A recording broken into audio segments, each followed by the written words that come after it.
দীর্ঘদিন ধরে এই দেশের দেশপ্রেমিক সেনাবাহিনীর একটি অংশ, রাজনীতিবিদ, এখানে সেনাবাহিনীর আ আ অবসরপ্রাপ্ত কর্মকর্তারা আছেন। তারাও দীর্ঘদিন ধরে চেষ্টা করছেন। আমরাও বলে আসছিলাম যে বিষয়টি এবং সবার আগে ধন্যবাদ জানাই আন্তর্জাতিক অপরাধ ট্রাইব্যুনালের প্রসিকিউটর সহ যেসব বিচারকরা সেখানে আছেন।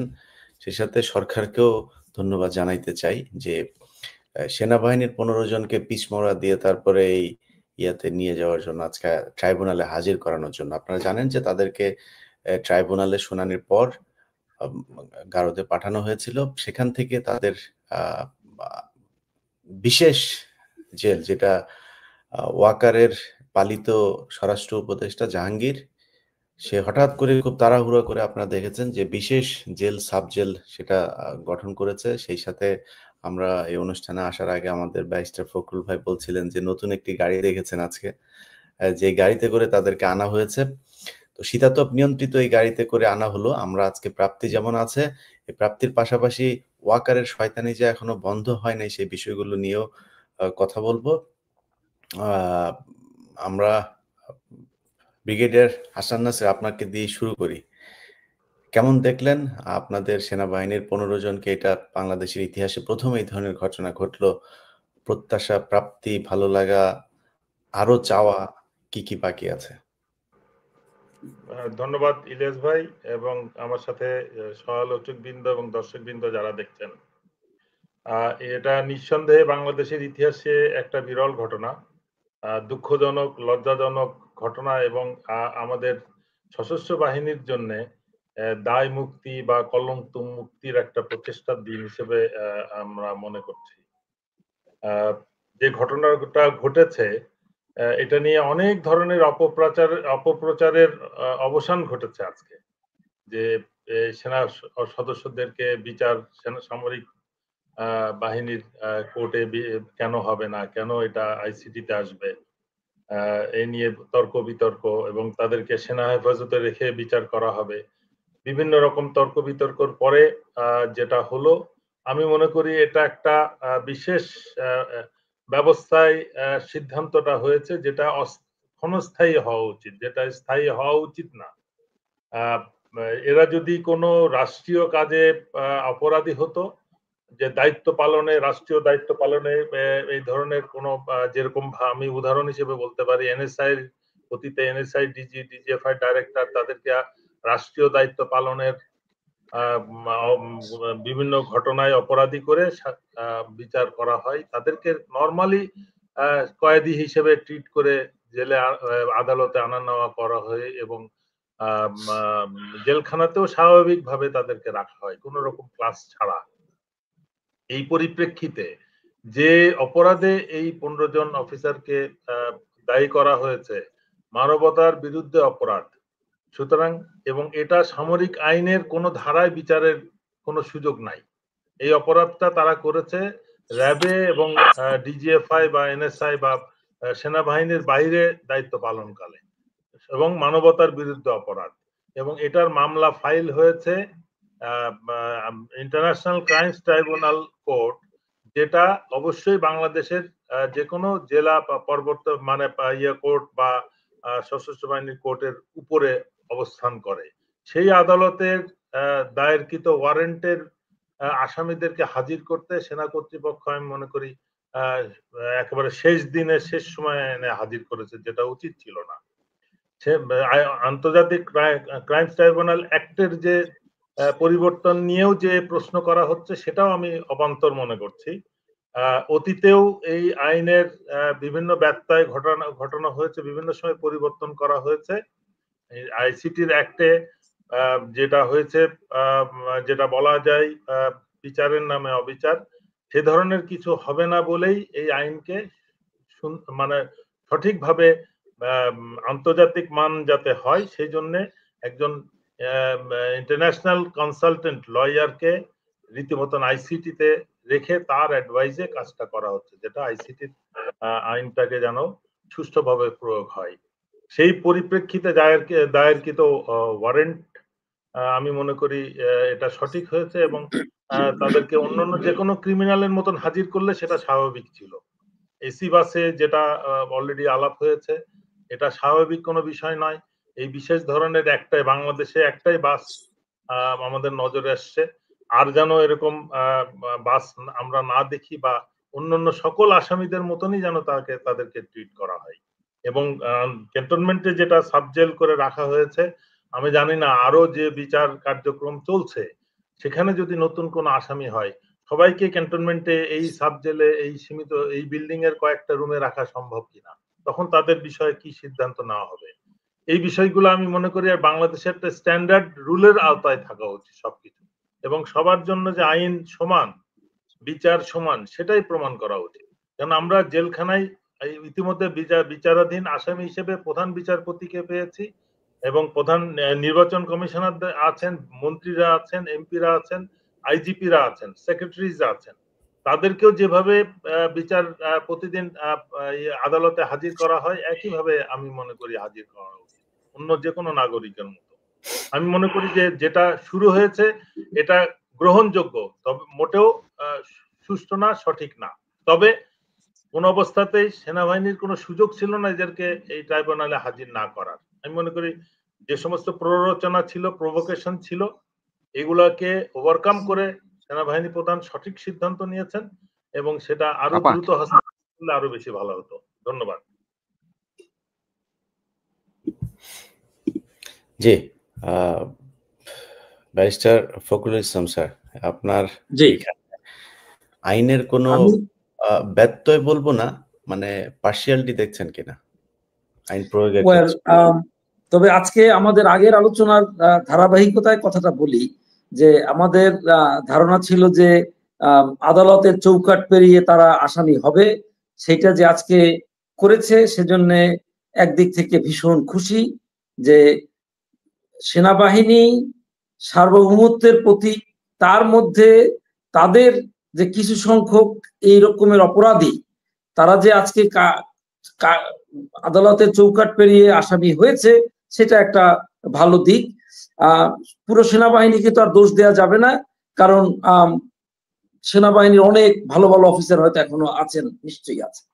তো যে কয়জন অপরাধ করেছেন, দুর্নীতিতে গুম কমিশন যাদেরকে পেয়েছেন তাদের নামে শুধু ওয়ারেন্ট ইস্যু করেছে ইন্টারন্যাশনাল ক্রাইমস ট্রাইব্যুনাল।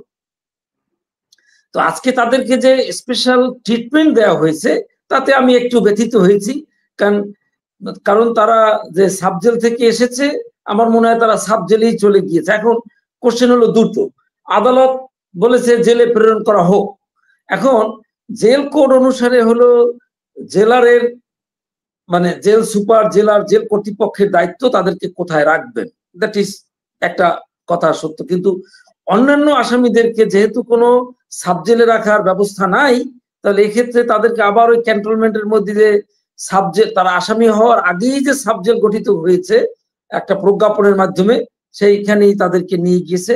সেটা আমার কাছে ভালো মনে হয় নাই, কারণ তারা যদি কাশিমপুর বা কেরানীগঞ্জে থাকতো তারা কিন্তু আইন অনুসারে, জেল কোড অনুসারে তারা এমনিতেই ডিভিশন পাবে। কিন্তু সমস্যা হলো অন্য, ওই সাবজেলে থেকে তারা ভিডিও কনফারেন্স করতে পারবে কিনা, তাদের টেলিফোনের অ্যাক্সেস আছে কিনা, তাদেরকে ওয়াইফাই ব্যবস্থা আছে কিনা, আমার মনে হয় সেই সবগুলোর উপরে হয়তো একটু নজরদারি রাখতে হবে যে তারা কোনো ষড়যন্ত্রের অংশ হচ্ছে কিনা, আবার নতুন করে, কারণ কত রকমের ষড়যন্ত্রের কথাই তো শুনছি। ফখরুল ভাই, এটা একটু ব্রিগেডিয়ার হাসান নাসির স্যার আপনি আছেন, মানে আমি যতটুকু জানতে পেরেছি যে তাদের ওইখানে ওয়াইফাই এবং ফোনও তারা ইউজ করতে পারবেন, সেখানে তাদের স্ত্রীরা প্রতিদিন তাদের খাবার দিয়ে আসতে পারবেন, স্ত্রীরা থাকতেও পারবেন, এরকমও শুনেছি। এই ডিসক্রিমিনেশনটা বন্ধ করার জন্য আজকে যে ইলিয়াস ভাই আলোচনা নিয়ে আসছেন, আমি খুবই খুশি যে একটা সময় উপযোগী কথা ধরেছেন। অন্য আসামিরা যারা ডিভিশন প্রাপ্ত আসামি, তাদের তো সেই ব্যবস্থা নাই, যারা তারা সবসময় ফোনের অ্যাক্সেস থাকবে অথবা ওয়াইফাই অ্যাক্সেস থাকবে, তারা ল্যাপটপ বা কম্পিউটার ব্যবহার করতে পারবে কিনা, তাদের বাসা থেকে প্রতিদিনের খাবার নিয়ে আসবে, এসব ব্যবস্থা যেহেতু অন্য কারো নাই, তো ওনাদেরকে সেই ব্যবস্থায় একটা বিশেষ ব্যবস্থার মধ্যে রাখা আমি মনে করি যেন এটা খুব দৃষ্টিকটু হবে এবং ডিসক্রিমিনেটরি, তাদেরকে মনে হবে যেন একটা প্রেফারেন্সিয়াল একটা ট্রিটমেন্ট দেওয়া হচ্ছে। আর ইন্টারন্যাশনাল ক্রাইমস ট্রাইব্যুনালস এর আপনার আগের সেই নুরেমবার্গ মিলিটারি ট্রায়াল থেকে আপনি দেখেন যে অন্য আসামিদেরকে যেরকমের রাখা হতো সেই রকমেরই রাখা হয়েছে। এইখানে বরং তাদেরকে নর্মাল জেলখানায় ওই সাব জেল না বানিয়ে নর্মাল জেলখানায় পাঠিয়ে দেয়। আমি মনে করি যে সরকারের সেটা উচিত ছিল, যদিও এটা জেল কর্তৃপক্ষের একটা বিষয় থেকে যায়, থাকলেও এই ডিসক্রিমিনেশনটা একেবারে খুব মানে দিনের আলোর মতো পরিষ্কার, সেটি সঠিক নয় বলে আমি মনে করি আইনগতভাবে। জি, আমাদের হাসিনুর ভাই বোধহয় আজকে কিছুটা সমস্যা হচ্ছে, আমরা হাসিনুর ভাইয়ের অপেক্ষায় আছি। তার আগে কিছু কথা আপনাদের জানিয়ে রাখি যে আজকে গাজীপুরে একটা ঘটনা ঘটেছে। ইসকন রিসেন্টলি বেশ কয়েকটা গুপ্ত হত্যা ঘটিয়েছে। তারা খুব গোপনীয়ভাবে তাদের কার্যক্রম পুরোদমে তারা চালিয়ে যাচ্ছে। এই পর্যন্ত এই গত 2-3 দিনের ভিতরে 2 জনকে তারা গুম করেছে। তাদের আজকে একজনকে সে বাসা থেকে বের হয়েছে, তারপর থেকে তার ফোন বন্ধ, তাকে খুঁজে পাওয়া যাচ্ছে না। সে 1 দিন আগে বা 2 দিন আগে একটা মাদ্রাসায় গিয়ে সেখানে ইসকনের বিরুদ্ধে কথা বলেছিল।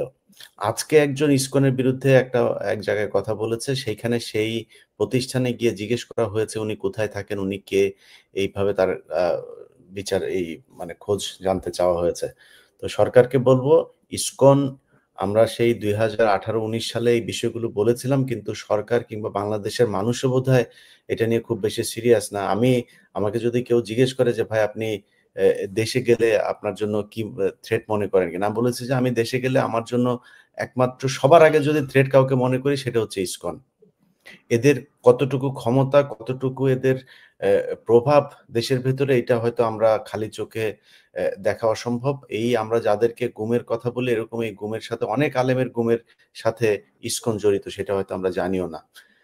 তো এই বিষয়টা সরকারকে এবং গাজীপুর পুলিশ, তারা 2 দিন আগে একটা তাদের ফেসবুক পেজে এবং তারা বোধহয় একটা বিজ্ঞপ্তিও দিয়েছেন যে 2 দিন আগে যে মেয়েটা ধর্ষিত হয়, বাচ্চা একটা মেয়ে, মাদ্রাসার ছাত্রী, তাকে নিয়ে এক হিন্দু তাকে ধর্ষণ করেছে। 3 দিন ধরে তাকে আটকে রেখে তারপর ধর্ষণ করা হয়েছে।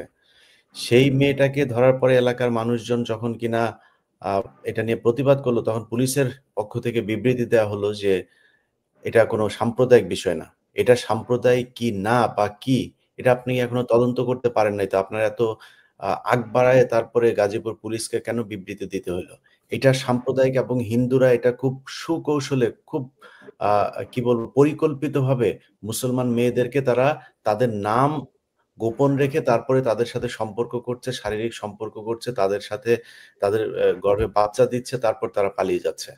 এটা তারা একদম পরিকল্পিতভাবে, এর সাথে হিন্দু মহাজোট, ইসকন, এই হিন্দুদের যেসব কট্টর জঙ্গি সংগঠনগুলো আছে, এরা সবাই জড়িত।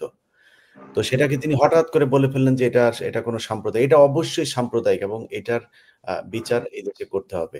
যদি বিচার না করে সেই ক্ষেত্রে আজকে সেনাবাহিনীর যে 15 জনের পরিণতি, আমার মনে হয় এটা দেখে সবাই শিক্ষা নেওয়া উচিত। এই দেশে কেউই আইনের ঊর্ধ্বে না। আমরা মনে হয় থ্যাংক ইউ একটা চমৎকার কথা বলেছেন যে খুবই ভালো লাগছে যে অন্তত এই অভিযুক্তরা আজকে আদালতে এসেছে এবং আদালতের আওতার মধ্যে এসেছে, এবং এই যারা গুম খুন এবং ভারতের তাবেদার সরকারের হুকুম পালন করেছে, এবং তারাও তো হুকুমদাতা বেসিক্যালি, কারণ এই ইন্টারন্যাশনাল ক্রাইমস ট্রাইব্যুনালসে আপনি দেখবেন ওই আলোচনায় সবসময় আসে যে কমান্ড রেসপন্সিবিলিটি, যারই কমান্ড করার ক্ষমতা আছে সে কিন্তু আসামি হইতে পারে। এই ক্ষেত্রে কিন্তু হাসিনা সেই জন্য একা আসামি নয়, ওনার হুকুম ওনারাও তামিল করেছেন ভারতের কৌশলে। কাজেই ওনাদেরকে যে আজকে আইনের আওতায় আনা হয়েছে, সেজন্য আমার খুব ভালো লাগছে যে শিক্ষার, কিন্তু সমস্যা হলো কি যে ইতিহাস থেকে কিন্তু কেউ শিক্ষা গ্রহণ করে তো না। আজকে দেখুন এই যারা সচিব আছে তারাও তো বলতে পারতো যে তাদেরকে একটা জেলখানায় যারা আছে তাদের জন্য আলাদা ব্যবস্থা রাখা হোক। আমি সে ব্যাপারে আমি খুব ব্যথিত আছি, এই ডিসক্রিমিনেশনের জন্য আমি একটু ব্যথিত আছি। আদারওয়াইজ আদারওয়াইজ আমি খুব খুশি যে ওনারা চৌকাট পেরিয়ে মধ্যে এসেছে। না, এরা ব্যাপক প্রভাবশালী কিন্তু। আপনি যদি দেখেন যে এই যে এদের ভিতরে লেফটেন্যান্ট কর্নেল রেদওয়ান যখন আন্দোলন চলে, লেফটেন্যান্ট কর্নেল লেভেলের একজন অফিসারকে সেখানে গিয়ে বন্দুক ধরে তারপরে AK-47 দিয়ে গুলি করার দরকার নাই। তিনি নিজে শুয়ে পড়ে তারপরে সেখানে গুলি করছেন। মানে তার সৈনিকরা যখন কিনা তার সাথে গুলি করতে রাজি হয় নাই, তখন তিনি নিজে গুলি করে তাদেরকে সাহস দিচ্ছেন। অতএব এটা আমরা একটা ভিডিও দেখেছি। জি, আমরা শুধু একটা ভিডিও দেখেছি। এরকম কত গুলি সে করেছে সেটা তো আমি জানি না। সো এই জায়গাগুলোতে তাদের যে প্রতাপ, এখানে ব্রিগেডিয়ার হাসান নাসের আছেন, তিনাকে পিএনজি করা হয়েছে। মানে যারাই দেশপ্রেমিক তাদেরকে পিএনজি, আর যারা কিনা দেশের বিরুদ্ধে কাজ করেছে তাদের পদোন্নতি দেওয়া হয়েছে, তাদের নানান ধরনের সুযোগ সুবিধা দেওয়া হয়েছে, এবং এর মাঝখানেও সেনাবাহিনীর বেশ কয়েকজন অফিসার তাদেরকে ভারতে পাঠানো হয়েছে।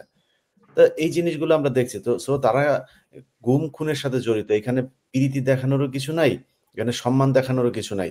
গুম খুন, যারা গুম হয়েছে, আপনার সেনাবাহিনী গুম হয়েছে, আমরা সাধারণ মানুষেরও না, আপনার সেনাবাহিনী গুম হয়েছে। এবং মূল বিষয় হচ্ছে আমরা যে আলোচনাটা আজকে করছি, সেই আলোচনাটার যদি নাকি শেষের দিকে বলতে হয় যে ওয়াকার কেন এই শীতাতপ নিয়ন্ত্রিত গাড়ি সাব জেলে তার এই স্বরাষ্ট্র উপদেষ্টা জাহাঙ্গীরকে দিয়ে সাব জেল টেল করার কারণ হচ্ছে ওয়াকারের ভেতরে ভয় আছে যে সেও তো সেনাপ্রধান ছিল।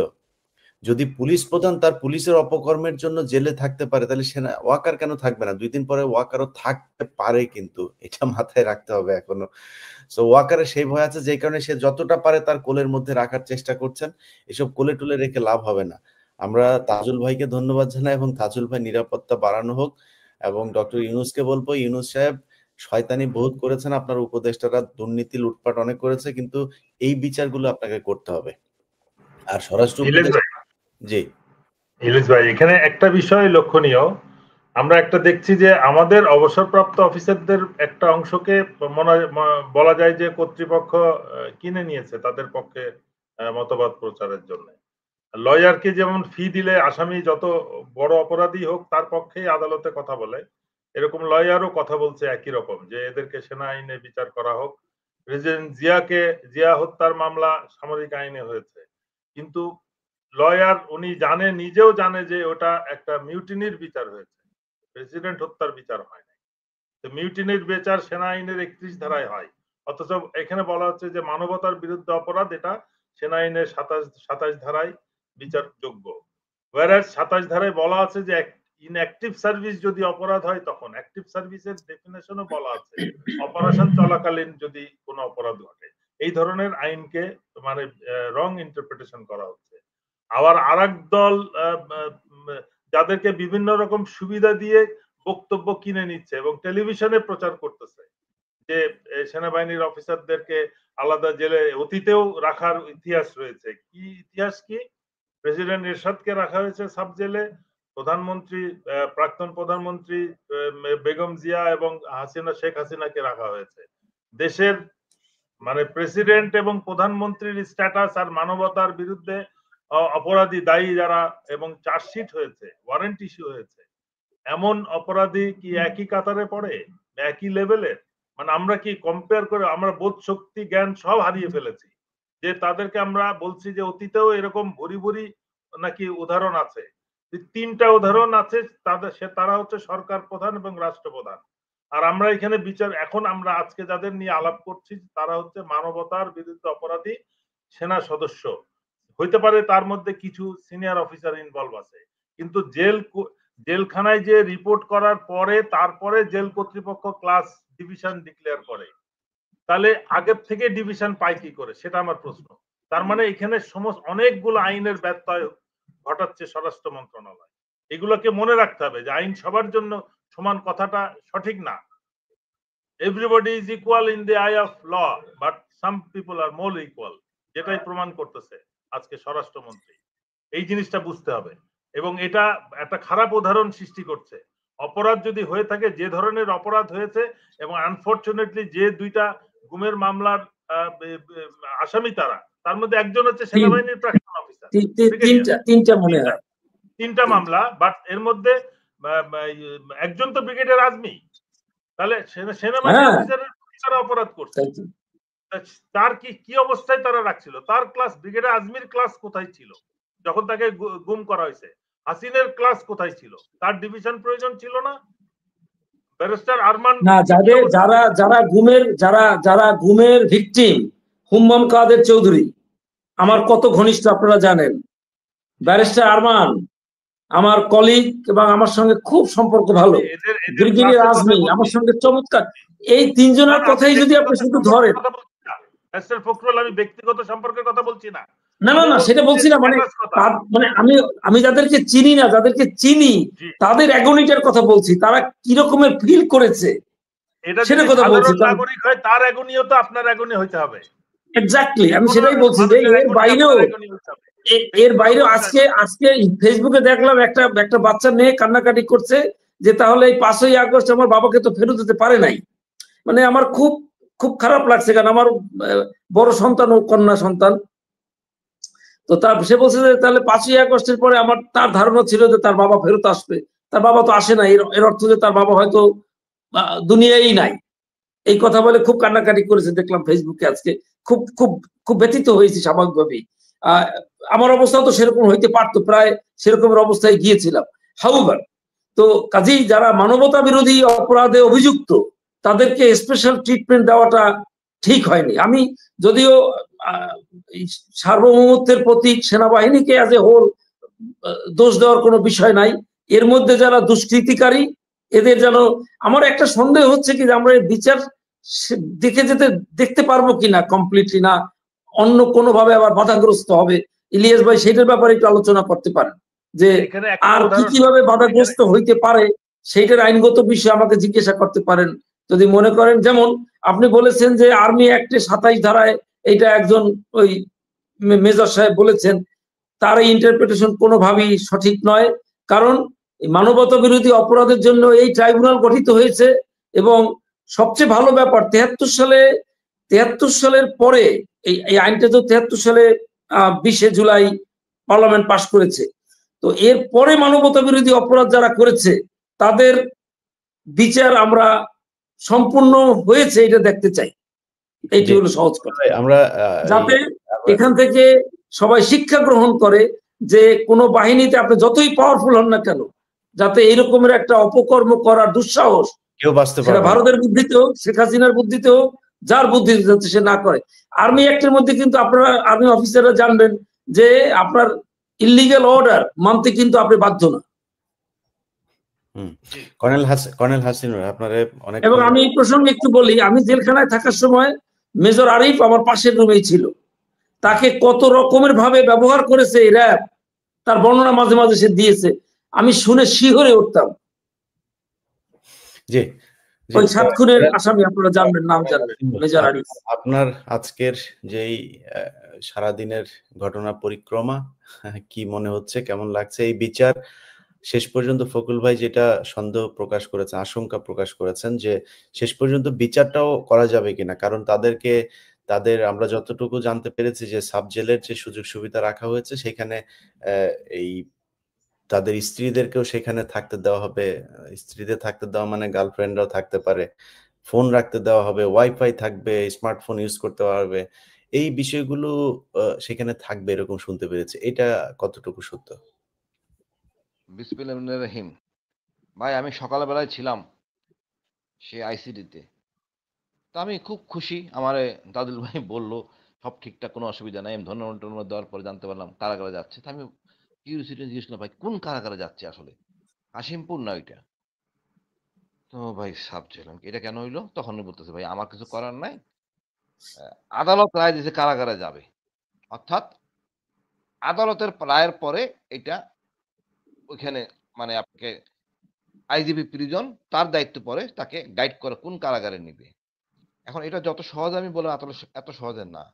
আপনি দেখেন এসি বাসটা আবিষ্কার করলো কি, কার পয়সা কেনা হয়েছে, কোন মন্ত্রণালয় কিনছে? এটা হইতে হবে হোম মিনিস্ট্রি কিনছে, না কেলে হোম মিনিস্টার এক্ষুন পদত্যাগ করা উচিত। এই ধরনের বাটপার হোম মিনিস্টার আমাদের দরকার নাই। এইরকম স্বজনপ্রীতি হোম মিনিস্টার আমাদের দরকার নাই। উনি আমার খুব আদরের, বাট আমি লজ্জিত, আমি খুবই দুঃখিত এই ধরনের স্বজনপ্রীতি করার জন্য। যেখানে সাধারণ গাড়িতে আসা যাওয়া করে পুলিশের আইজিপি। আমাদের ওখানে আগে ছিলেন জেনারেল হারুন, সেনাপ্রধান বীর প্রতীক। তারপর ছিলেন আমাদের জেনারেল ইরশাদ। স্যাররা বলছেন 75 এর যে নায়ক, তাদেরকে ওইভাবে জেলে রাখা হয়েছে। এনারা এমন কি হলেন এনাদেরকে এই ট্রিটমেন্ট দিতে হবে? হ্যাঁ, সরকার চাইলে অবশ্যই ট্রিটমেন্ট দিতে পারে। ওই 5 স্টার হোটেল শেরাটন, তার উপরে 2টা রুম নিয়ে নিল, অসুবিধা নাই। সবাইকে একটা করে হুড দিল, কোনো আপত্তি নাই। কিন্তু কেন এদেরকে ক্যান্টনমেন্টের ভিতরে? এটা একটা বৈষম্য সৃষ্টি করবে। আগামীতে এটা খারাপ প্রতিফলন হবে। মানুষ আর উৎসাহ পাবে যে অপরাধ করে মুক্তি পাওয়া যায়। এখন একটা কথা বলি, কেন তাদেরকে আনা হচ্ছে না? আমি যেটা সন্দেহ করি, এরা যদি মুখ খোলে, এরা মুখ খোলার জন্য অনেকে উদগ্রীব। আমার সাথে যোগাযোগ করছে, তা আমরা সব বলে দিব। এরা আইসিডিতে কোনো কথা বলে নাই, কারণ গোয়েন্দাদের প্রেসারে তোমরা কোনো কথা বলবা না। আইসিডিতে কোনো টর্চার হয় না, কোনো কিছু হয় না। এই কমান্ড রেসপন্সিবিলিটি পানিশমেন্ট হচ্ছে। কমান্ড রেসপন্সিবিলিটি তো তোমার দায়িত্ব ছিল। অনেকে একদম জানেই না হয়তো কে তার ছেলে আছে, নাম জানে, হয়তো দেখে নাই কখনো। কথা হলো আপনারা কোনো এই লোকগুলি কোনো কোঅপারেট করে নাই আইসিডির সাথে। আগামীতে যাতে কোঅপারেট করতে না পারে এই জন্যই সাবজেল। এখন আপনি চেষ্টা করলেও আপনি পারবেন না। মোড়ামুড়ি করবে, ভয় দেখাবে। আমি মনে করি গোয়েন্দা সংস্থা সম্পূর্ণ নিষিদ্ধ করে দেওয়া উচিত আইসিডিতে, এবং এরা যেন না আসতে পারে, ইনফ্লুয়েন্স না করতে পারে, এবং অতি দ্রুত এদের এখান থেকে সরায়া কেন্দ্রীয় কারাগারে নিয়ে যাক। বিশেষ করে কাশিমপুর কারাগারটা দূরে হলেও অনেক সুবিধা, নিরাপদ এবং ভালো, এবং সম্মান নিয়ে বসবাস করা যায়। আমার কাছে খারাপ লাগে সেনাবাহিনী অফিসার, আমার কষ্ট দেয়। আর যে অপরাধ করছে সেই জন্য তো আপনি দায়বদ্ধ, আপনি তো কোঅপারেট করেন নাই। এরপর হলো আপনার বাসের কথা বললাম, সাবজেল করা এটা দায় দায়িত্ব সম্পূর্ণ হোম মিনিস্টারের, অর্থাৎ ডক্টর ইউনূস এখানে জড়িত। এটা একদিনে হয় নাই। এর সাথে ডক্টর ইউনূসও কম বেশি জানেন। উনি হয়তো ভাবক মানুষ, জ্ঞানী মানুষ, ঠিক আছে, অসুবিধা নাই। তা আমরা এইখানে কৃতজ্ঞ হয়ে যাই যে এদেরকে জেলে আদালতে আনা হয়েছে। মানে বাঙালি আমরা কোন পর্যায়ে, এতে প্রশংসা করতে করতে শেষ। নিঃসন্দেহে এটা অনেক দাবিদার, অনেক কিছু। কিন্তু এই প্রক্রিয়া চালাতে গেলে, সত্য ঘটনা উদ্ঘাটন করতে গেলে আপনাকে অবশ্যই সাবজেল থেকে সরাইয়া, বৈষম্য করা যাবে না। এবং ওই যে সন্দেহ করতেছেন বিচার হবে কিনা, অবশ্যই বিচার হবে না। কিভাবে হবে? আমরা যেভাবে মারামারি শুরু করেছি রাজনীতিবিদরা সনদ নিয়া, তাতে স্কোপ দিচ্ছি আরো কিছু বোম ফুটবে, গোলাবাজি হবে, তখন আমন্ত্রণ জানাও সেনাবাহিনী, আপনি টেক ওভার করেন, তাতে থেকে মাফ করে যাবে, মাফ করে দেওয়ার স্কোপ করা হবে। আমরা চাই না কোন রকম বৈষম্য হোক, কোন রাজনীতি পথে রাজনীতি চলবে। বাট লজ্জা লাগে কি ভাই, যে লোকগুলি কোনো কাজ করে না এই 5ই আগস্টের জন্য, জুলাইয়ে, এরা এখন গণমতের মাল খাওয়ার জন্য মানে পাগল হয়ে গেছে। কে কোনটা খাবে, কোন মন্ত্রণালয় নিবে, এই জন্য কি এত লোক রক্ত দিছে? না এনাদের এই নেতাদের ছেলে মেয়ে মাঠে ছিল? কেউ তো ছিল না। এরাই এখন হালুম হালুম করতেছে, কি খাবে? এরাই এখন বাটপারি কথা বলতেছে। এই যে আমাদের বিএনপির এক নেতা বলতেছে সেনাবাহিনীর মানে ভাবমূর্তি, মানে মোরাল ভেঙে পড়বে। অসম্ভব। এদেরকে ওখানে রাখলে আরো মোরাল ভাঙবে, বের করে দিলে মোরাল শক্তিশালী হবে। এই অথর্ব জেনারেলদের আমাদের দরকার নাই। আপনারা ভালোবাসেন, দণ্ড হোক, পরে পুনর্বাসন করেন অন্য জায়গায়, আপত্তি নাই। বাট সেনাবাহিনীতে রেখে সেনাবাহিনীকে ধ্বংস করেন না। আর কেউ যদি খোয়াব দেখেন হাসিনা আসতেছে, কিচ্ছু করার নাই, দুঃখিত। তাহলে অন্য কিছু রক্তারক্তি হবে। এখন অনেক লোক আছেন আইনে হাতে আসবেন, একদিন না হাসিনার কথা ভুলে যেতে হবে। হ্যাঁ, এখনো খোয়াব দেখে রে ভাই, না দেখলে এই কাজটা করে। সেনাবাহিনী উচ্ছিল উৎসাহ নিয়া এদের বাইনে ধরে দেই। একজন তো পলাইয়া গেছে, কোন পর্যায়ে গেলে 4 জন জেনারেল ডিজিএফআই ভারতে আশ্রয় নিছে। এই আমাদের শিক্ষা, এই আমাদের প্রশিক্ষণ, এই আমাদের দেশপ্রেম, আবার এই সব ইংরেজি বলে বসে বসে আমরা। এদেরকে কি করা উচিত আমি জানি না। মানে আগামী দিনে যে কথা বলবে সেনাবাহিনী, সেই স্পেস রাখে নাই। আরে জেল, এই সাব জেল কইরা আরো স্পেস বন্ধ করে দিছে। কোন মুখে কথা বলবে একজন জেনারেল বাইরে আইসা? লজ্জা করা উচিত। এই ডিজিএফআইটাকে নষ্ট করে দিছে। এটাকে সংস্কার করার জন্য নিজের আগে আসা উচিত। হাসান নাসির স্যার, আমরা বহু চেষ্টা করছি সেনাবাহিনী সংস্কার করার জন্য, এনারা করতে দেন নাই। আমরা তখন বলতেছিলাম এনারাই সাফার করবে। আমি মনে করি এখনো এখন আপনারা সকলে বলুন, যাতে রাজনীতিবিদরা নিজেদের মধ্যে এত দ্বন্দ্ব সৃষ্টি করে অন্য কাউকে সুবিধা দিয়ে না বসে। ইউনূস সাহেব এত একটা ভালো মানুষ, পৃথিবী বিখ্যাত মানুষ, তার আশেপাশে যে উপদেষ্টা উনি রেখেছেন, ইউনূস সাহেবের ব্যাপারে আমি খুবই আশাবাদী। I salute him for many reasons. কিন্তু তার আশেপাশের উপদেষ্টাদের ব্যাপারে যে শুনি মাঝে মাঝে, তাতে তো খুব লজ্জিত হওয়ার একটা বিষয়। এবং উনি তাদের কিছু কাটছাট করেন না কেন এতদিন আমি জানি না আসলে।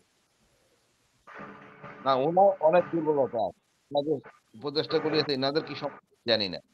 এনাদের অবশ্যই এই সমস্যা না, ওনাদের উপদেষ্টা উচিত ছিল প্রতি মাস তার ব্যাংক হিসাব দেওয়া। হিসাব দেখো ভাই, লোক দেখছেন করেন, আমাদের কোনো হয় নাই। আমাদের হাসিনা মানে হাসিনার ঘষা খেয়ে আমরা শিক্ষা পাইনি। আমাদের আরো দরকার, এই ছাত্ররাও ভুল করছে রাজনীতি করে, পেশায় গ্রুপে থাকতো, সব কটা সোজা করা যাইত। তারপর আমি মনে করি আমরা আশাবাদী, ইনশাল্লাহ আমরা প্রেশার ক্রিয়েট করব যাতে এই কাজটা না করে। সেনা প্রধানের দায়িত্ব ছিল আসলে এগুলি না করা। এগুলো বিতর্কের সৃষ্টি করছেন, প্রতিদিনই এটা নিয়ে হবে কথাবার্তা। আমি বলবো সবাইকে যারা কথা বলেন, আপনারা কথা বলবেন, এই বৈষম্য যেন বিচারে না থাকে, তাহলে এটা জুলুম হবে। আপনি একজনকে মাফ করে দিলেন, একজন ছেড়ে দিলেন, এটা কোনো বিচার হলো না। যদি মনে করেন অন্যায় হয় না, বিচার হবে না। কিন্তু অন্যায় স্বীকার করার পরে আপনারা এই ফাইজলামি করবেন, এর কোনো কারণ নাই। আমি অবাক হব না হাসান নাসির স্যার যে মেস ওয়েটার এসে খাবার দিয়ে দিচ্ছে মেসে। না না, ইলিয়াস ভাই যা বলছে একবার 100% চলবে, ডোন্ট ওয়ারি। এখন এরা ওখানে তো আমি গেছিলাম নিচ পর্যন্ত, ওখানে আপনার ওয়াইফাই লাইন থেকে সবকিছু বিদ্যমান। এখানে জেল কোডে যে নিয়ম আছে, যে খাবার সেই খাবার তার খাইতে হবে, জেল কোডে যে প্লেট সেই প্লেটে তার খাইতে হবে। এটা ফাইজলামি করার অবকাশ নাই। রেজাকুল হায়দার একই অবস্থা ছিল, আমারও একই অবস্থা ছিল। সুতরাং কোন জিনিস ছাড় দিব না। ওই যে বিল্ডিংটা করা হয়েছে, আফজল এই পর্যন্ত কোনোদিন ক্যান্টনমেন্টের ভিতরে করা হয়েছে নাকি? না না, কোনোদিন হয় নাই, প্রশ্নই ওঠে না। ক্যান্টনমেন্টের ভিতরে কিসের সাবজেল? না না, ওইটা না, ওই বিল্ডিংটা কিন্তু VIP suite, each and every room, as you said, ভিতরে কুকিং ফ্যাসিলিটি আছে, রুম আছে, অ্যাটাচ বাথরুম। এটা তো সাবজেল হইতে পারে না। এটা 3 তলা বিল্ডিং, এখানে কারারক্ষী থাকবে, কারারক্ষী কমান্ডারের চলাফেরা হবে, কেউ ঢুকতে পারবে না, এবং অনুমতি নিয়ে থাকবে, একজন জেলার থাকবে। কিন্তু এই ফ্যাসাদ আমি কেন নিতে যাবো? এই কারেন্ট বিল কে দিবে? কোন মন্ত্রণালয় দিবে? আমার তো মনে হয় আসলে ধরা উচিত ইলিয়াস ভাই, এই যে তারেক সিদ্দিকী ক্যান্টনমেন্টে ছিল, ওর কারেন্ট বিল সবগুলি সেনাপ্রধানের ঘাড়ে চাপানো উচিত। যতগুলি সেনাপ্রধান ছিল, তারেক সিদ্দিকী বাড়ির মেইনটেনেন্স কস্ট সম্পূর্ণ সব সেনাপ্রধানের ঘাড়ে চাপানো উচিত। কোন ক্ষমতা বলে তারেক সিদ্দিকী ক্যান্টনমেন্টে ছিল? সে একই এক ঘটনা ঘটছে এখন। আমি মনে করি আমরা কঠোর হব, সোচ্চার হব ন্যায় প্রতিষ্ঠা করার জন্য। ধন্যবাদ ইলিয়াস ভাই। ব্রিগেডিয়ার হাসান নাসির, আপনাকে দিয়ে শেষ করি স্যার। সেটা হচ্ছে যে যারা অপরাধের অভিযোগে অভিযুক্ত এখন, তাদের প্রতি আপনার কি বলার আছে? এবং যারা এখন ক্যান্টনমেন্টে আছে, জুনিয়র সিনিয়র যেসব অফিসাররা আছে, সেনাবাহিনীর আমরা যত আলোচনায় করছি, সেনাবাহিনীর এই অবস্থা থেকে আমরা খুব যে খুশি তা না। আমরা অবশ্যই অপরাধীদের শাস্তি চাই, কিন্তু এই যে কর্নেল হাসিনুর স্যার বললেন যে আমাদের 4 জন জেনারেল আজকে ভারতে। আমাদের দেশের মূল নিরাপত্তা, মানে আপনাদের সেনাবাহিনীর মূল পলিসি হচ্ছে যে ভারতের সাথে আমাদের যুদ্ধ কিভাবে করবো, এটা। সো আপনি যদি আমার 4 জন জেনারেল যদি নাকি, সেটি আরো কতজন আছে আমরা তো জানি না, সব গোয়েন্দা তথ্য তো তাদের হাতে। আমার দেশের নিরাপত্তা, সার্বভৌমত্ব, স্বাধীনতা কিছুই তো নাই। সো এই জিনিসগুলো আমাদের জন্য খুব চরম একটা চিন্তার বিষয়, এবং ভবিষ্যতে যেন সেনাবাহিনী আর এই ধরনের অপকর্মের সাথে জড়িত না হয়, এবং সেটার জন্য আসলে সেনাবাহিনীর কি করা উচিত মনে করেন? আমার সব থেকে বড় চিন্তার বিষয় যে যাদের বিষয়ে আমরা জানি যে ভারতে আশ্রয় নিয়েছে, এবং ভারত থেকে যারা মিডিয়াতে কথা বলছে, যাদের মিটিং এর খবর আসছে, তাদের মানে স্থাবর অস্থাবর সম্পত্তি, তাদের জাতীয় পরিচয়পত্র, পাসপোর্ট সব বাতিল করা হয়েছে কিনা, বা না হইলে কেন হয় নাই, তাদের সমস্ত স্থাবর অস্থাবর সম্পত্তি ক্রোক করা হচ্ছে না কেন, এই বিষয়টা, মানে এই ব্যাপারে নমনীয়তা দেখালেই কিন্তু এই অপরাধটা ভবিষ্যতে হবে। একটা সশস্ত্র বাহিনীর জন্য কতটা লজ্জার বিষয় যে তার 4টা জেনারেল এবং সব থেকে যারা গোয়েন্দা বাহিনী প্রধান, তারা আজকে শত্রু দেশে আশ্রয় নিয়েছে। প্রধানমন্ত্রী নিয়েছে, হোম মিনিস্ট্রি নিয়েছে, আরো অনেক মন্ত্রীরা নিয়েছে। আমি তো মনে করি যে আমাদের স্বাধীনতা সার্বভৌমত্ব বলে এখন আর কিছু অবশিষ্ট নাই।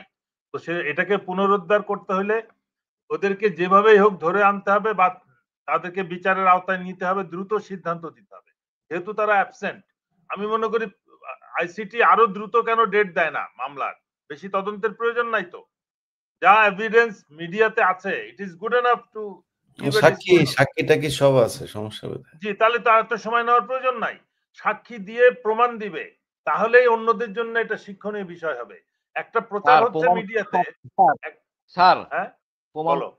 একটা কথা বলে নাই, ডকুমেন্টে দেখা যাচ্ছে আপনি ছিলেন এই দায়িত্বে এতদিন, এক্স্যাক্টলি, এই সময় এক্স্যাক্টলি।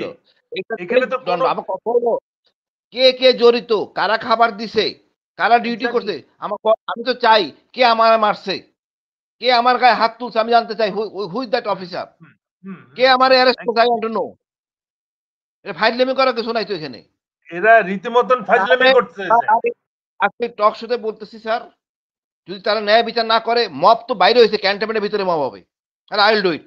স্বাভাবিক আমি বিষয়, কারো মব বাইর হয়, বিচার না পেলে না মব বাইর হবে।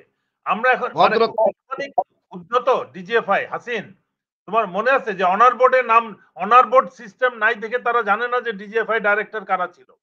মানে কতটা আন্ডারমাইন করছে একটা এই গুম কমিশনকে, মানে এটা কতখানি কি স্পর্ধা তারা দেখাইছে। এটার জন্য কাউকে শাস্তির আওতায় নেওয়া হয় নাই। আইসিটি টিম যখন ওই কি বলে র্যাব ওয়ানে ভিজিট করতেছিল টিএফআই সেল, তখন ওই তাদেরকে বোমা মেরে তাদেরকে উড়াই দেওয়ার একটা চেষ্টা করা হয়েছে। তার সাথে যারা জড়িত তাদেরও এখনো পর্যন্ত বিচারের আওতায় নেওয়া হয় নাই। আমার কথা হচ্ছে যে এখন আজকে আমরা দেখলাম আমাদের একটা দল যারা এই সমস্ত দালাল অবসরপ্রাপ্ত বাহিনী, তারা কিন্তু মানে প্রচার করার চেষ্টা করতেছে যে বিরাট একটা মানে আইনের প্রতি সম্মান দেখিয়েছেন। কর্তৃপক্ষের কি সম্মান না দেখানোর কোনো সুযোগ ছিল? তাহলে একটা জনগণের জন্য আইন কি আলাদাভাবে প্রযোজ্য? যে সেনা কর্তৃপক্ষ সার্ভিং অফিসারদের হ্যান্ডওভার করবে না তো কে করবে? যদি তারা চাকরিরত থাকে, ওয়ারেন্ট ইস্যু হয়েছে, তারা চাকরি হারাইছে, এটা নিয়ে প্রশ্ন তোলা হচ্ছে যে তাদেরকে নাও হ্যান্ডওভার করতে পারতো। এটা কি শৃঙ্খলা বাহিনীতে এটা হয়, নাকি মানুষকে বোকা মনে করতেছে এরা? এই জিনিসগুলোর থেকে আমাদেরকে বেরিয়ে আসতে হবে। এটা সেনাবাহিনী কোনো ফেভার করে নাই, তাদের দায়িত্ব তাদেরকে অবশ্যই করতে হইতো, না হইলে কর্তৃপক্ষ আসামি হইতো, এটা তাদেরকে বুঝতে হবে। এটা যদি এই 15 জন যদি আজকে কোর্টে না যেত, এর জন্য 50 জন আসামি হয়ে যেত। তো সুতরাং তারা কেউ ফেভার করে নাই। এবং যে কারণে তারা ইন্ডিয়াতে আজকে যে প্রশ্নটা আপনি করছেন যে আজকে এই বাহিনীর প্রধানরা, গোয়েন্দা বাহিনীর প্রধানরা ভারতে নিয়ে গেছে, তাহলে আমাদের এই বাহিনীর নিরাপত্তা বা গোপনীয়তা বলে তো কিছু নাই। এটার তো একটা বিহিত করতে হবে। সশস্ত্র বাহিনীর কাঁধে অনেক কলঙ্ক, এটা মুক্ত করার একমাত্র উপায় হচ্ছে এই সমস্ত ক্রিমিনালদেরকে ক্যান্টনমেন্টের সীমানার থেকে বের করা। আমার জন্য ক্যান্টনমেন্ট নিষেধাজ্ঞা হয়েছে, কিন্তু ওই ক্রিমিনালরা এখনো ক্যান্টনমেন্টের মধ্যে রয়েছে সাবজেল ডিক্লেয়ার করে। এরা এখনো ভিআইপি ট্রিটমেন্টের চিকিৎসা করে। আমার চিকিৎসা হাসিন ওই কত 15-16 বছর চিকিৎসা করতে পারে নাই সিএমএইচে। তার কি অপরাধ? এখনো পারি না স্যার, এখনো পারে না। তাহলে এদের কি অপরাধ? আর আমরা দেখলাম যে ওয়ারেন্টভুক্ত আসামি সে ভিআইপি ট্রিটমেন্ট পাচ্ছে সিএমএইচে। What is going on? এই দেশে কি আইন কি দুই রকম নাকি? এক একজনের জন্য এক এক ভাবে আইন প্রযোজ্য হবে? এবং what class they belong to, এটা জনগণকে প্রকাশ করতে হবে। এরা কোন শ্রেণীর মানুষ, যে এদের কোনো অপরাধ হিসেবে গণ্য হবে না। এদের কারোর পিএনজি করা হয় নাই। এই পিএনজি এদের প্রত্যেকের নামে তো আগে পিএনজি ঘোষণা হইতে হবে। এরা ক্যান্টনমেন্টের ভিতরে সাব জেলে থাকে কি করে? এই হোম মিনিস্টারকে দায়ী করতে হবে, জবাবদিহি করতে হবে। উনি চুপ করেছিলেন, এই পিএনজি কেন হয়েছে উনাকে জিজ্ঞেস করা হয়েছিল। এখন এরা কি করে ক্যান্টনমেন্টের ভিতরে থাকে? এরা তো প্রথম হবে ক্যান্টনমেন্ট নিষেধাজ্ঞা। তোমরা সশস্ত্র বাহিনীকে কলঙ্কিত করছো, তোমাদের কোন অবস্থাতে ক্যান্টনমেন্টে থাকার কোনো অধিকার নেই। সেটা সাবজেল করে তো প্রশ্নই ওঠে না। এই জিনিসগুলা বুঝাইতে হবে। আমরা দেশের আইন মানে আইনকে কিন্তু একেবারে তেজপাতা বানাই ফেলছি, এটা হইতে পারে না। আইন শৃঙ্খলা বাহিনী, ডিসিপ্লিন ফোর্স আইন নিজে মেনে সবার জন্য উদাহরণ সৃষ্টি করবে। তাহলেই একটা লোক অস্ত্র নিয়ে যখন কাউকে ধরতে যাবে তুমি অপরাধী, তখন তার কাছে সারেন্ডার করবে একটা মানুষ। এখন যে জনগণ কিন্তু অসহায়ের মতো ওই শৃঙ্খলা বাহিনীর হাতে আসে জিম্মি হয়ে। আমি নিজে আইন মানি না, আমি কি করে আরেকজনকে আইনের আশ্রয় নিতে চাবো, জেলে আটকাবো, হেফাজতে নিব, পুলিশ হেফাজতে নিব? এই জিনিসগুলো আমাদেরকে বুঝতে হবে। আমরা পুরা আইনটাকে নষ্ট করে ফেলছে, এটাকে পুনরুদ্ধার করতে হবে। এবং এটার জন্য আইন উপদেষ্টা যেমন দায়ী, স্বরাষ্ট্র উপদেষ্টা একইভাবে দায়ী। জেলখানায় যাওয়ার আগে ক্লাস ঠিক হলো কি করে? তাদের আদালতের রায়ের সাথে সাথে তাদের ডিভিশন কে দিল? এটা কি সব ইয়ের জন্য, আসামিদের জন্য একই আইন প্রযোজ্য হয়? তাহলে ওই রেজাকুল হায়দার এবং রহিমকে নর্মাল জেলে থাকতে হলো কেন? কন্ডেম সেলে কেন থাকতে হলো? এটা তো জেনারেল রেজাক নিজে বলছে। আমাকে আদালত হাসিনকেও তো তার তোমার মনে ক্লাস দেওয়ার সত্ত্বেও দেয় নাই। এটা কেন হচ্ছে? ডিভিশন দেওয়ার পরও ডিভিশন দেয় নাই, হাইকোর্টে রিট করা হয়েছে, তারপরও দেয় নাই। আমি বীর প্রতীক ডিভিশন এমনি পাই, ফাইল আমি শুরু করতে বললাম না, এখন কিছু কথা বলি নাই। আমার এখন একটাই দাবি, স্বরাষ্ট্রমন্ত্রীর উপদেষ্টার পদত্যাগ। He don't deserve to stay there. Cantonment থেকে এই আসামিগুলোকে বের করে সমস্ত সশস্ত্র বাহিনীকে কলঙ্ক মুক্ত করতে হবে। এই বোঝা সশস্ত্র বাহিনী নিবে না, এই বোঝা সশস্ত্র বাহিনী আর বহন করবে না এই সমস্ত আসামিদেরকে। এটা বুঝতে হবে জনগণকে। জনগণ না হলে বের করে নিয়ে আসবে ক্যান্টনমেন্ট থেকে এদেরকে। ধন্যবাদ। না, আমার মনে হয় যেটা হাসিনুর ভাই যেটা বলেছেন যে মানে এটা তাদেরকে ফোর্স করেই জনগণকে নিয়েই প্রয়োজনে জাহাঙ্গীর গেট অভিমুখে একটা পদযাত্রা হইতে পারে, তাদের ঘেরাও করতে হবে যে এখানে অপরাধীদেরকে রাখা সম্ভব না। ফখরুল ভাই কিছু বলতে যাচ্ছিলেন? যে আমি বলতে চাইছিলাম যে বিচার যাতে কোনোভাবে বাধাগ্রস্ত না হয়, কোনো স্যাবোটাজের মধ্যে না পড়ে, কোনো রকমের বাধাগ্রস্ত, আমি এই বিচার সম্পন্ন হোক, একটা নর্মাল, যাতে মানুষ বোঝে যে না ন্যায় বিচার প্রতিষ্ঠিত হয়েছে, সেটা হোক, সেটাকে আমি চাই। এখানে যদি এরা থাকে ইলিয়াস ভাই, কারণ হলো এই অফিসাররাই আর্মিকে, এই অফিসাররাই আমাদের সশস্ত্র বাহিনীকে, সশস্ত্র বাহিনীর কালিমা লেপন করেছে। সশস্ত্র বাহিনীর একজন এত বড় অফিসার এরকমের অন্যায় কাজ কেন করবে, সেই শিক্ষা যেন অন্য অফিসাররা পেয়ে যায়, যাতে যারা কোনোভাবেই একটা নিজেদের সুপেরিয়র কমান্ডের মধ্যে থাকার সত্ত্বেও তারা জানি কোনোভাবেই কোনো অপরাধের সঙ্গে জড়িত না হয়, এই শিক্ষা যাতে পায়। Thank you. একটা কথা, এক লাইন ভাই। ক্যান্টনমেন্টে পুলিশের অস্ত্র নিয়ে থাকার অধিকার নাই, অ্যালাউ করে না। আমি তো মিলিটারি পুলিশে ছিলাম, আমি জানি। সুতরাং এখানে যখন সাবজেল ঘটনা করলো, জেল, এই যে জেল কর্তৃপক্ষ অস্ত্র নিবে না, কোত্থেকে অস্ত্র আনবে? যদি কেউ এটাকে দুইটা জেলাকে মেরে সব নিয়ে যায়, কে এই দায়িত্ব নিবে? এটা তো ফাইল লেবি, তাদের তো অস্ত্র নিয়ে ডিউটি করতে হবে। আমার এত ক্যাসাল আমি কেন নিব? কারারক্ষী অস্ত্র নিয়ে ডিউটি করতে হবে যেন এরা পলাতে না পারে। You have to ensure everything like অন্য কোর্টের মতো। আমি দায়িত্ব কেন নিব? কোন খুশিতে নিব? আমি মনে করি স্বরাষ্ট্র হাসিন সব থেকে বড় রিস্কি যেটা বিষয়, প্রতিদিন যে এরা আদালতে সাক্ষী দিয়ে আসবে, দিয়ে আসার পরে এটা পর্যালোচনা হবে শুধু এই বিল্ডিং এ না, সেনা সদরে পর্যালোচনা হবে, দিল্লিতে পর্যালোচনা হবে, কলকাতায় পর্যালোচনা হবে, এবং আগামী দিন কি সাক্ষ্য কে দিবে, কে হ্যাঁ বলবে, কে না বলবে, এটাও শিখিয়ে দেওয়া হবে। এই দায়িত্ব কে নিবে? এটাই বললাম স্যার, যাতে যারা সত্য কথা বলতে না পারে, হাসিনা টিকে যায়, এই প্যাকেজটা এখান থেকে হবে। এই জন্য অবশ্যই তাদেরকে বাইরে দিতে হবে, এখানে রাখা যাবে না। আমাদের এরকম মানে এই ধরনের যারা কোশ্চেন জড়িত এই সাবজেক্টের সাথে, সবাইকে আইনে আওতায় রাখা উচিত। মানে দুঃখের বিষয়, আমার কিচ্ছু বলার নেই, লজ্জা। মানে কাদেরকে আমরা সেটা দিচ্ছি? যারা আমাদের সাথে কাজ করছে, আর্মি স্যারের সাথে মিসবিহেভ করছে, 8টা বছর জীবন শেষ করে দিছে, পরিবারের উপর নির্যাতন, আমাদের শিক্ষা হয় নাই। যারাই করবেন তাদের সাথে এরকম এমন খারাপ ব্যবহার করা হবে। মব তো বললাম এখনো শুরু হয়নি, ক্যান্টনমেন্টে বাধ্য করবেন আমাদেরকে করতে। That will be more dangerous. ধন্যবাদ ভাই।